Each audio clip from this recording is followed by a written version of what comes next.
ఈరోజు మనము అతి భయంకరమైన అడవికి వచ్చినాం. ఒకసారి అడవి ప్రదేశాన్ని చూడండి. అది కాకుండా వర్షాకాలం, ఇది వర్షాకాలం అయినా కూడా మేము ఈ భయంకరమైన అడవికి వచ్చున్నాం. చూడండి, ఒకసారి బాగా పరిశీలించండి. నాలుగు పక్కల ఇది చిన్న అడవి కాదు, అతి క్రూరమైన జంతువులు వాడు నివసించే అడవి ఇది. ఇటువంటి అడవుల్లో ఉండేటువంటి ఒక అతి పవిత్రమైన మొక్క గురించి ఈరోజు మనం తెలుసుకుందాం. ఈ మొక్కను బాగా పరిశీలించండి. మొక్క మొదటి కాడి నుంచి మొక్క మొదలది చూడండి. మొక్క మొదలది వీటి ఆకులు ఇవి. ఈ మొక్కను చూస్తూ ఉంటే మీకు ఏ మొక్క మాదిరిగా కనబడుతుందో చెప్పండి. దీనినే మారేడు చెట్టు అనేసి అంటాం. ఈ మారేడు చెట్టు మనము అతి పవిత్రంగా భావించి దేవుళ్ళ దగ్గర దీపం పెట్టి కూడా పూజిస్తాం. అటువంటి మొక్క గురించి ఈరోజు తెలుసుకుందాం. ఇది మారేడు ఆకులు. ఇటువంటి ఆకుల్ని రోజుకి 2 ఆకులు మనం తింటా వస్తే మనకి క్యాన్సర్ ఉండే కూడా అది కొంతవరకు నివారణ కావడం అనేది జరుగుతుంది. 2 ఆకుల కన్నా ఎక్కువ తినకూడదు రోజుకి. అదేవిధంగా తెల్లారితో 2 ఆకులు, సాయంత్రం 2 ఆకులు తింటా వస్తే కొన్ని రోగాలు అనేది కూడా మనకి రావు. అదేవిధంగా చెట్టుని బాగా పరిశీలించండి. మారేడు చెట్టు, దీనినే కూడా మీరు మహాబిల్వ వృక్షం అని కూడా అంటారు. ఇది మహాబిల్వ వృక్షము అని కూడా అంటారు. చెట్టుని బాగా చూడండి. ఈ వీడియోని ఎక్కడ స్కిప్ చేయకుండా చూడండి. అదేవిధంగా దీని గురించి వివరాలు అనేది ఇప్పుడు చెప్తాను. మారేడు చెట్టుని సంస్కృతంలో బిల్వ వృక్షము అని పిలుస్తారు. చూడండి, మారేడు చెట్టు అనేది ఇది. దీనిని సంస్కృతంలో బిల్వ వృక్షము అని పిలుస్తారు. మారేడు చెట్టు ఆకులు కానీ, దీని బెరడు కానీ, అదేవిధంగా దీని కింద ఉండే వేర్లు కానీ, దీని కాయలు, ప్రస్తుతానికి కాయలు లేవులే, దీని కాయలు కానీ మనకు అనేక రకాల ఆరోగ్య ప్రయోజనాలు అనేది కలిగి ఉన్నాయి.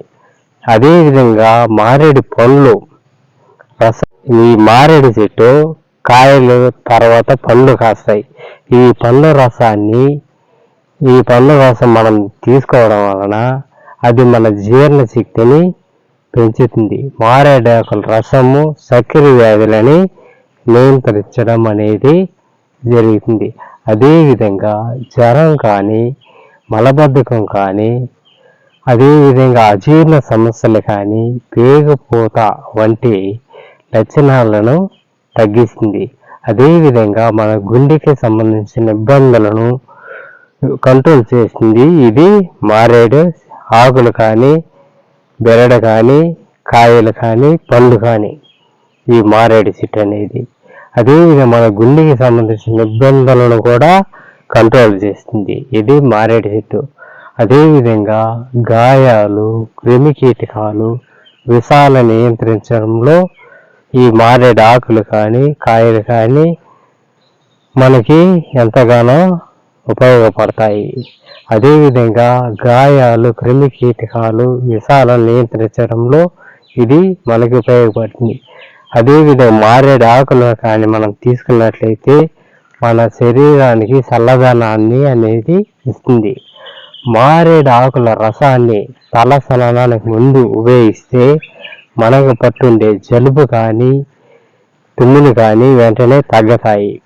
మారేడు ఆకులను శివలింగానికి పూజలో కీలకంగా ఉపయోగించడం అనేది జరుగుతుంది. మామూలుగా మారేడు ఆకులను ముఖ్యంగా శివుని పూజకి ఎక్కువగా మారేడు ఆకులను ఉపయోగిస్తారు. ఉదయాన్నే ఖాళీ కడుపుతో 2-3 ఆకులను మనం ఖాళీ కడుపుకు తీసుకున్నట్లయితే మనకు జీర్ణ సమస్యలు, గ్యాసు, యాసిడిటీ అనేది తగ్గుతాయి. ఇవి మన పొట్టను శుభ్రం చేస్తాయి మారేడాకులు మన పొరగాకులు తీసుకునే దానివల్ల. అదేవిధంగా ఈ ఆకుల కషాయాన్ని తీసుకోవడం వలన బీపీని తగ్గిస్తుంది. హై బీపీ ఉంటుంది కదా, వాళ్ళని గడ కంట్రోల్ అనేది చేయటం అనేది జరుగుతుంది. ఈ ఆకుల్ని ఎండబెట్టి పొడి రూపంలో అంటే ఒక చూర్ణ రూపంలో వాడవచ్చు. అది కూడా ఆ చూర్ణాన్ని కూడా వేడి నీటిలో వాడాలి. ఇది ఈ మారేడాకుల ఎండబెట్టి దాని చూర్ణాన్ని మనం వేడి నీటిలో వాడితే మన ఆరోగ్యానికి మంచిది. ఈ మారేడు ఆకులలో కొన్ని రకాల విటమిన్లు అనేది కూడా ఉంటాయి. ముఖ్యంగా ఈ మారేడు ఆకుల్లో ఏ విటమిన్ అనేది కంపల్సరిగా ఉంటుంది. అదేవిధంగా సి విటమిన్ అనేది కూడా ఉంటుంది. నెక్స్ట్ అదేవిధంగా B1, B2 విటమిన్లు కూడా ఈ మారేడు ఆకుల్లో మనకి పూర్తిగా లభించడం అనేది జరుగుతుంది. ఇదే మారేడు ఆకుల్లో కొన్ని రకాల ఖనిజాలు అనేది కూడా మనకి దొరకడం అనేది జరుగుతుంది. ఉదాహరణకి కాల్షియం కానీ, పొటాషియం కానీ, ఇనుము వంటి ఖనిజాలు మనకి మారేడు ఆకుల్లో మనకి లభించడం అనేది జరుగుతుంది. ముఖ్యంగా ఇది గుండె జబ్బులు, కాలేయ వ్యాధులు, మలబద్ధకము, అజీర్ణము, చర్మ సమస్యలకు, షుగర్ నియంత్రించడంలో ఈ మారేడు ఆకులు అనేది మనకి సహాయపడతాయి. మారేడు ఆకుల కషాయాన్ని కానీ, చూర్ణాన్ని కానీ, పండ్ల రసాన్ని కానీ ఎక్కువగా తీసుకోకూడదు. మారేడు ఆకుల చూర్ణం తీసుకోవాలన్నా కూడా ఒక 2-3 ఆకులు వరకే చూర్ణాన్ని తీసుకోవాలి. అదేవిధంగా మారేడు ఆకులు బాగా పండినటువంటి పండును తీసుకున్నట్టయితే ఒక పండు వరకే తీసుకోవాలి. ఇది ఆ పండు రసాన్ని, అంతేగాని ఎక్కువ మోతాదులో తీసుకోకూడదు. అదేవిధంగా గర్భిణీ స్త్రీలు వైద్యుల సలహా తీసుకొని వాడాలి. ఇదే ఈ పండు గర్భవతులు ముఖ్యంగా చేయాల్సిన పని. వాళ్ళు ముఖ్యంగా వైద్యుల సలహా తీసుకొని మారేడు ఆకులు కానీ, మారేడు కాయలు కానీ, మారేడు బెరడు కానీ, మారేడు పండు కానీ వైద్యుల సలహా తీసుకొని వాడాలి. అదేవిధంగా చిన్నపిల్లలు కూడా.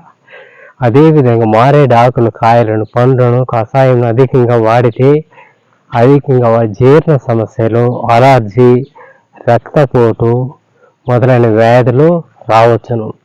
తీవ్రమైన ఆరోగ్య పరిస్థితుల్లో మందులు వాడుతుండే వాళ్ళు కూడా ఒక వైద్యుల సలహా తీసుకొని ఈ మారేడాకుల చూర్ణాన్ని వాడాలి.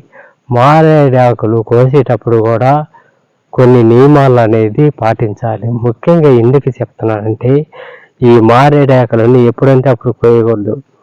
ఒక బుధవారము, ఒక శనివారం మాత్రమే ఈ మారేడాకులను కొయ్యాలి. అదేవిధంగా ఒక పౌర్ణం కానీ, అమావాస్య కానీ, సోమవారం కానీ, మంగళవారం కానీ, లేదా శివరాత్రి పండుగ రోజుల్లో వీటి ఆకులు అనేది కోయకూడదు. అదేవిధంగా ఒకవేళ కోస్తే దుష్ప్రభావాలు కలుగుతాయని జ్యోతిష్య శాస్త్రం అనేది మనకి చెప్తున్నది. జ్యోతిష్య శాస్త్రం చెప్తున్నది మిగతా దినాల్లో కోయకూడదని. ఈ విధంగా మారేడు ఆకులను కానీ, మారేడు బెరడు కానీ, మారేడు వేర్లు కానీ మనం వాడాలనుకుంటే బుధవారం లేదా శనివారం మాత్రమే తీసుకొని వీటిని వాడాలి. ఇవి మారేడు ఆకులు మాకు తినే అలవాటు కాబట్టి ఒక 6-7 ఆకులు దాకా కోసుకున్నా. కాబట్టి మీరైతే 1 లేదా 2 లేదా 3 ఆకుల పైన మీరు తినద్దండి. మాకు అలవాటే కాబట్టి మేము ఒక 6-7 ఆకులు దాకా కోసుకొని ముందరనే నేను ఆరగిస్తున్నా.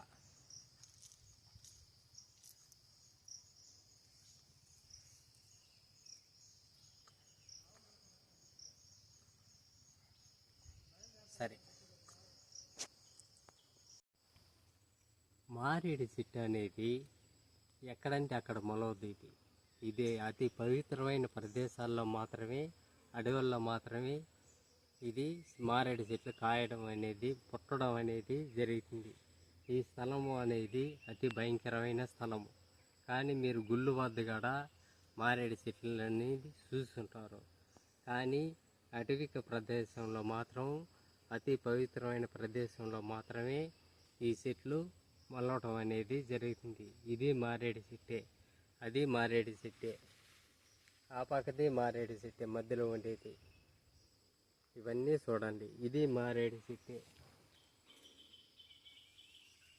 అతి పవిత్రమైన ప్రదేశంలో మాత్రమే ఈ విధంగా మొలవడం అనేది జరుగుతుంది.